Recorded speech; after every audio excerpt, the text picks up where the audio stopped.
Kita berada dalam keadaan kuat. Banyak negara panik, kita tidak panik. Kita sudah swasembada pangan, dan sebentar lagi kita swasembada BBM. Kita tidak akan impor BBM lagi.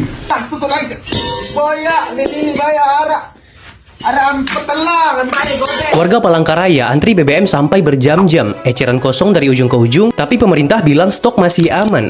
Yang berkuasa ini terlalu sombong dan angkuh. Dia berpikir rakyat itu mau apa loh. Nilai mata wang rupiah Indonesia menjunam ke paras terendah dalam sejarah. Kalau di Indonesia 1.200.000 nih guys ya. Tukaran 4.330. Tahniah Malaysia, ringgit paling kukuh di Asia. Yeay! Bapak Prabowo Prasahabat mengatakan Indonesia akan swasembada BBM dengan pidato dengan keras. Tetapi kata masyarakat dengan lantang, Indonesia sudah krisis BBM. Indonesia sudah krisis gas LPG macam itu. Harga barangan semua naik. Assalamualaikum warahmatullahi wabarakatuh. Jumpa lagi para sahabat dan teman-teman dengan Mas Farhan. Gimana kabar-kabarnya? Semoga kalian semuanya sehat-sehat saja. Yang baru bergabung di videonya Mas Farhan, terima kasih banyak-banyak yang sudah setia menonton di channel ini. Saya doakan semoga kalian semua dimurahkan rezekinya, dipanjangkan umurnya, dijauhkan dari malak bahaya oleh Allah Subhanahu wa Ta'ala. Amin amin ya rabbal alamin. Oke para sahabat dan teman-teman, di video kali ini Mas Farhan akan nge-reaction beberapa video yang sudah di-tag di TikTok Mas Farhan. Di sebagian kota di Pekanbaru krisis BBM 100 liter ludes dalam 1 jam para sahabat. Bahkan kalau kita menengok sebuah video dekat media sosial tentang pidato Bapak Prabowo, kita tidak akan impor minyak lagi. Ketahanan minyak BBM dekat Indonesia sudah melebihi kapasitas. Bahkan swasembada pangan beras sudah sampai 5 juta tan kapasitas kita macam itu para sahabat. Tetapi ini dekat Indonesia ini apa sebenarnya yang terjadi para sahabat? Apa yang mereka cakap dekat pidato, dekat media itu tak sama dengan yang mereka bikin macam itu. Kalau orang Bangla cakap tu cakap tak serupa dengan yang kau bikin. Macam mana lah orang Bangla cakap? Cakap tak serupa dengan yang kau bikin macam itu. Intinya macam itu para sahabat. Jadi apakah dekat Indonesia ini memang disalahgunakan minyak-minyak tersebut para sahabat? Apakah data yang ditunjukkan kepada Bapak Presiden Prabowo itu data yang dibuat-buat? Memang kenyataannya di lapangan tak seperti itu, macam itu para sahabat. Agar Bapak Prabowo tidak marah. Apakah semacam itu para sahabat?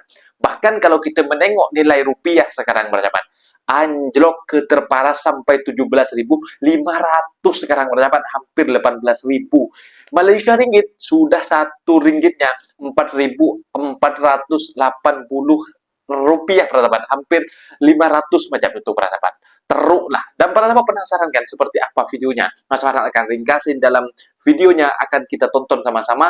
Apa-apa benda boleh komen dekat bawah, tetapi jangan lupa bantu sokong channel ini dengan like, comment, share dan subscribe-nya. Kita tonton sama-sama. Let's go. Kita berada dalam keadaan kuat. Banyak negara panik, kita tidak panik. Kita sudah swasembada pangan, dan sebentar lagi kita swasembada BBM. Kita tidak akan impor BBM lagi. Saudara-saudara, kita bangsa yang kaya, tapi yang penting sekarang kekayaan harus bisa kita kuasai, harus bisa kita kelola dengan baik. Bagus Pak.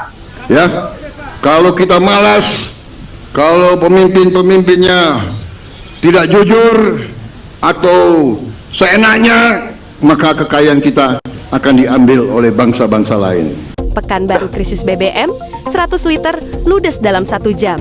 Pekanbaru lagi nggak baik-baik saja guys. Kelangkaan BBM makin parah dan bikin warga menjerit. Bayangkan, di salah satu Pertamini Jalan Garuda Sakti Panam, 100 liter pertalit ludes cuma dalam 1 jam. Pak Silaban, pemilik Pertamini, sampai geleng-geleng kepala.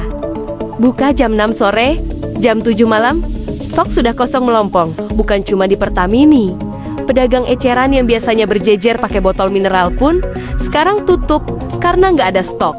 Ada warga yang curhat sudah keliling ke 4 tempat, Hasilnya nihil, malah bensin makin tipis gara-gara muter-muter nyari minyak. Bahkan ada warga dari Perawang yang mau jenguk keluarga koma.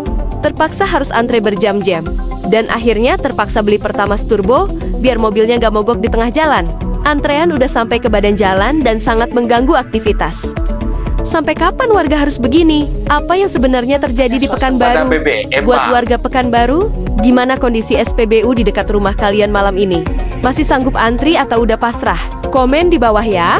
Warga Palangkaraya antri BBM sampai berjam-jam, eceran kosong dari ujung ke ujung, tapi pemerintah bilang stok masih aman. Loh, terus bensinnya kemana nih Pak? Jadi pada tanggal 6 sampai 7 Mei 2026, antrian kendaraan mengular di hampir seluruh SPBU di Palangkaraya. Dari Jalan Cilikriwut, Raja Wali, Imam Bonjol, sampai ke pusat kota. Bahkan mereka sampai bikin meme kayak gini nih. Yang lebih anehnya, pedagang eceran yang biasanya membantu warga justru berkurang dalam beberapa hari terakhir. Padahal biasanya mereka lah yang jadi penyelamat ketika SPBU antri panjang. Pertamina bilang stok masih aman, tapi kok antriannya makin parah? Kelangkaan ini diduga diperparah oleh munculnya surat edaran dari wali kota soal pembatasan pembelian BBM. Sebenarnya udah ditangguhkan, tapi terlanjur memicu panik buying di masyarakat. Dan ada satu tuduhan yang lebih berat. Gubernur Kalimantan Tengah menduga ada oknum yang bermain, baik dari dalam maupun dari luar SPBU, yang mana mereka bekerja sama hingga menyebabkan situasi seperti ini. Selain itu, warga juga mendesak pemerintah mengawasi SPBU yang masih melayani pelangsir, karena pasokan untuk sawit dan tambang itu masih aman-aman aja. Sementara distribusi untuk rakyat justru tersendat. Jadi ini bukan sekedar soal bensin habis. Ada isu surat edaran yang bikin panik, ada dugaan permainan oknum, dan yang jadi pertanyaan besar, kalau stok benar-benar aman, kenapa warga masih antri sampai berjam-jam? Rakyat Jember harus ribut gara-gara susah cari BBM. Mulai muncul. Wes angel. Susah cari LPG. Angel.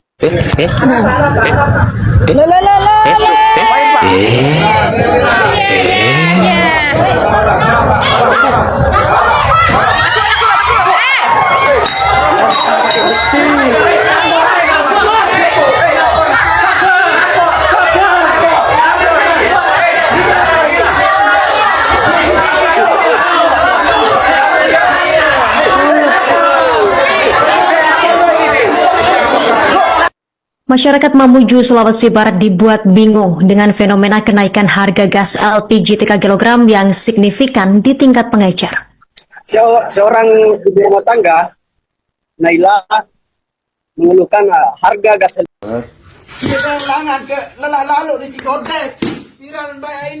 LPG pun tak ada. Arak, lelah tutup lagi.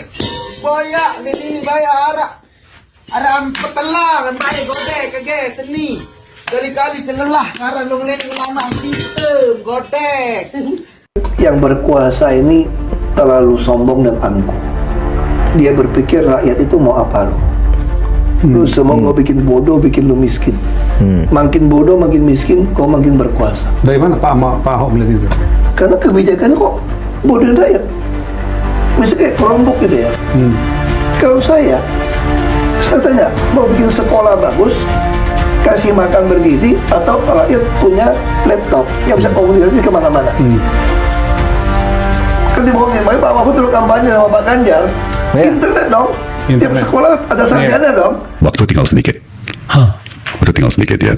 Kira-kira seminggu 2 minggu setelah Amerika dan Israel menyerang Iran, yang kemudian memicu krisis energi global ya, karena Selat Hormuz yang menjadi pintu lewatnya 20% energi dunia ya, mungkin lebih dari separuh dari energi di Asia. Itu seminggu 2 minggu setelah itu terjadi, saya sudah memberikan pernyataan kepada publik. Ya.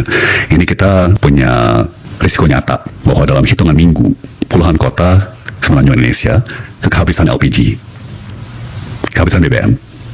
Ya. Dan saya hari ini, ya ini sekarang udah 6 minggu kemudian, posisi saya tidak bergeser. Ya, risiko itu tetap nyata.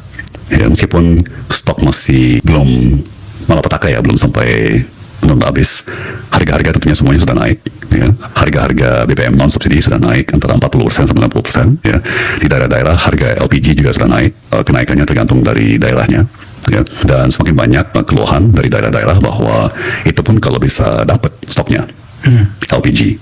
Ya. Kalau bisa dapat, berarti sudah mulai kehabisan stok. Ya. Dan persis seperti yang saya prediksi 6 minggu yang lalu, Iran tidak punya insentif untuk membuka Selat Hormuz. Ya. Ini serangan balik dia, retaliasi dia terhadap Presiden Trump terutama ya, dan juga terhadap Israel, karena semakin parah krisis energi global, ya, semakin naik harga BBM, ya, terutama di Amerika, dan itu merusak posisi politiknya Presiden Trump. Ya, jadi senjata paling ampuh yang dimiliki oleh Iran saat ini adalah terus mengganggu, terus menutup lalu lintas kapal tanker yang mengangkut BBM dan minyak mentah, juga gas bumi, ya, untuk merusak posisi politiknya Presiden Trump. Ya.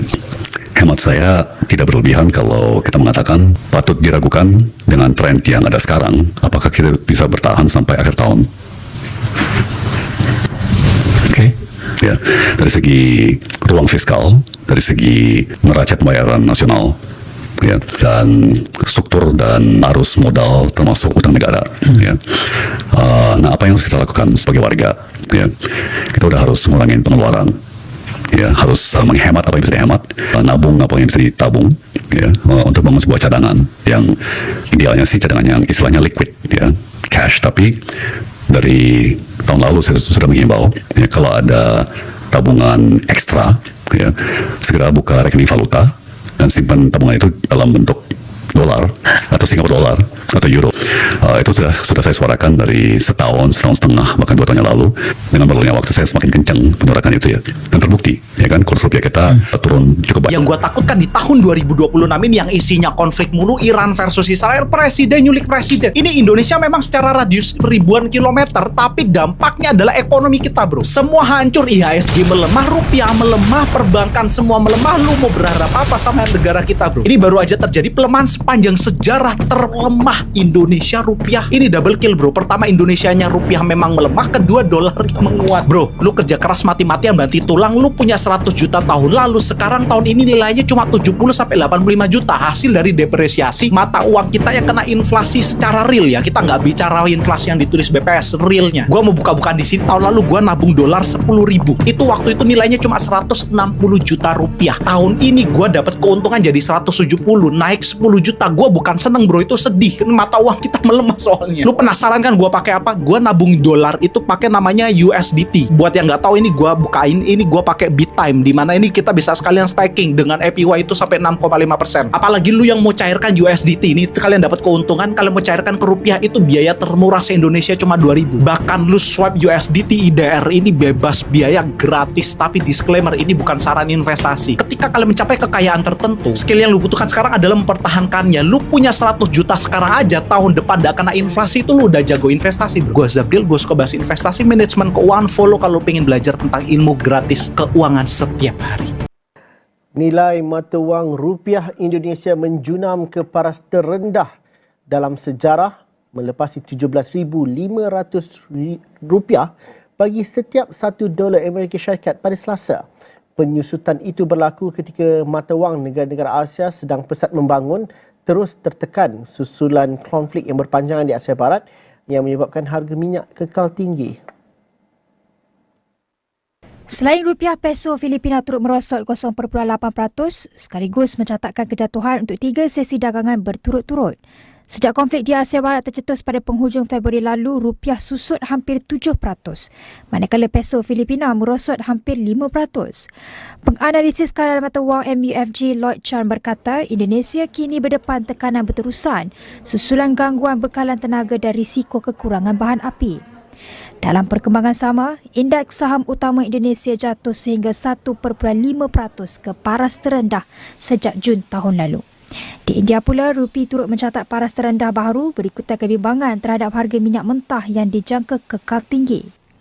Bagaimanapun, pasaran saham Taiwan meningkat ke paras tertinggi baru, manakala indeks penanda aras Malaysia naik 0.4% menjelang pengumuman data pertumbuhan ekonomi suku pertama negara Jumaat ini.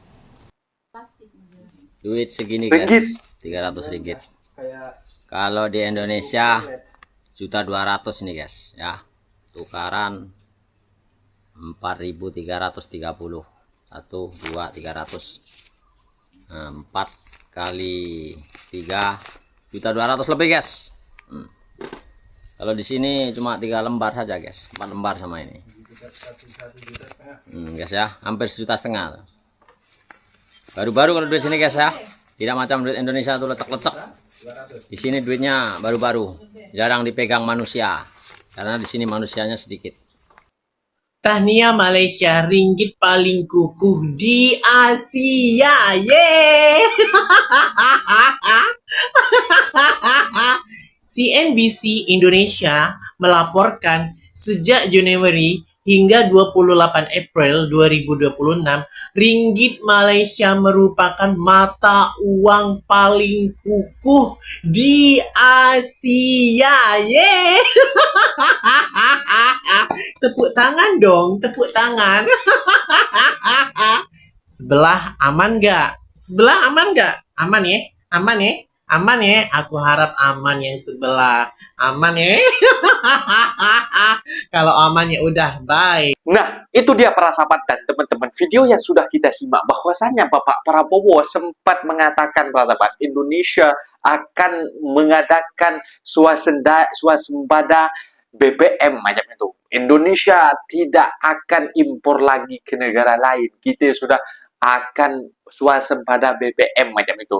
Ini dekat media memang cakap-cakap para para pejabat-pejabat dekat di Indonesia memang bisa dikatakan kata mantan menteri gubernur yang ada dekat Jakarta, Ahok, para sahabat. Ini yang mengatakan sombong-sombong macam itu. Buktinya dengan MBG juga macam itu, para sahabat. MBG waktu tinggal sedikit, Tom Lembong ingatkan risiko ekonomi hingga akhir tahun. Ini sampai Tom Lembong, pengamat politik juga, ini mengatakan waktu tinggal sedikit, Tom Lembong ingatkan risiko ekonomi hingga akhir tahun macam itu, para sahabat. Tetapi para sahabat, dengan adanya konflik di Timur Tengah memang tidak dinafikan. Memang dulu Indonesia netizen ketika Malaysia menaikkan harga minyak non subsidi memang mereka gelak terbahak-bahak macam itu. Bahwasanya Malaysia katanya penghasil minyak macam itu. Kenapa dinaikkan macam itu? Sekarang Indonesia yang menjerit peradaban, hutangnya juga semakin penuh di Indonesia ini, malah ngambil hutang dari negara lain macam itu, para sahabat. Prabowo kita sebentar lagi swasembada BBM, tak perlu impor macam itu, kata Bapak Prabowo. Tetapi ini semua macam macam kata-kata tak sama dengan yang mereka bikin macam itu.